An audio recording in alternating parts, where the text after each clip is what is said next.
நான் தயக்கமே இல்லாமல் சொல்கிறேன். Note this point your honour. தயக்கமே இல்லாமல், எந்த ஒரு தயக்கமும் இல்லை, தைரியமாக சொல்லுவேன் அப்படின்னு சட்டமன்றத்தில் தயக்கம் இல்லாமல் சொல்கிறேன்னு ஒரு தடவைக்கு பல முறை ரிப்பீட் பண்ணி சொல்லியிருக்கார் ஒரு மேட்ரை. யார் அவர்? எதற்காக தயங்க வேண்டும்? பார்த்துருவோம் வாங்க. தமிழ்நாடு முதல்வர் மு.க. ஸ்டாலின் அவர் தான் சட்டமன்றத்தில் இன்னைக்கு கலைஞர் கருணாநிதி அவர்களுடைய பெயரில் ஒரு பல்கலைக்கழகம் அமைக்கிறதுக்காக ஒரு விஷயத்தை அறிவிக்கிறார் சட்டமன்றத்தில். அது எங்கன்னா, ஒருங்கிணைந்த தஞ்சை மாவட்டத்தில் வந்து நாங்கள் இதை கொண்டு வர போகிறோம், கும்பகோணத்தில் கொண்டு வர போகிறோம்னு சொல்லியிருக்காங்க. இதை வந்து சொல்லும்போது அவர் வந்து அழுத்தம் திருத்தமாக என்ன சொல்கிறாருன்னா, நான் எந்த ஒரு தயக்கமும் இல்லாமல் சொல்கிறேன்னு சொல்கிறார். என்னடா இவர் இப்படி பயங்கரமாக தயக்கம் இல்லாமல் சொல்கிறேன்னு சொல்லிட்டு இந்த அளவுக்கு அழுத்தமாக சொல்கிறாரு அப்படின்னு பார்த்தா, இதுக்கு முன்னாடி சொல்லும்போது இப்படி ஒரு பல்கலைக்கழகத்தை அமைக்கலான்னு ஒரு தயக்கத்தோடு சொல்கிறேன் அப்படின்னு சட்டமன்றத்தில் ஆரம்பிக்கிறாங்க. அப்போ சக கட்சிக்காரங்களாம் இருப்பாங்கள்ல, மற்ற எம்எல்ஏக்கள்லாம் இருப்பாங்கள்ல, அவங்கெல்லாம் எல்லாருமே பாமகவில் இருக்க ஜி.கே. மணி ஒரு வரைக்குமே எந்திரிச்சு என்ன சொல்லியிருக்காருன்னா, நீங்கள் ஏன் தயங்குறீங்க?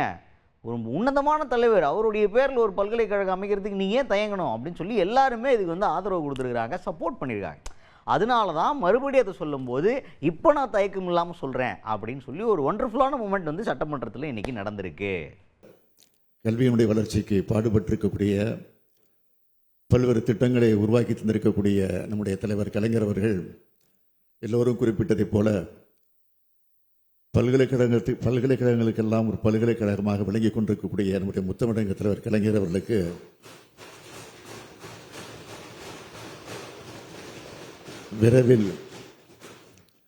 விரைவில் அவர் பிறந்த ஒருங்கிணைந்த தஞ்சை மாவட்டத்தில் இருக்கக்கூடிய கும்பகோணத்தில்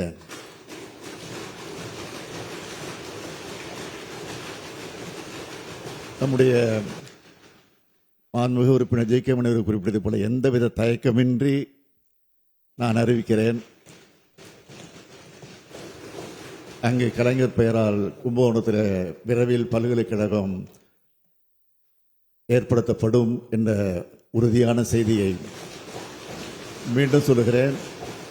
எந்தவித தயக்கமின்றி இதை சொல்லுகிறேன் என்று சொல்லி நான் அமைகிறேன்.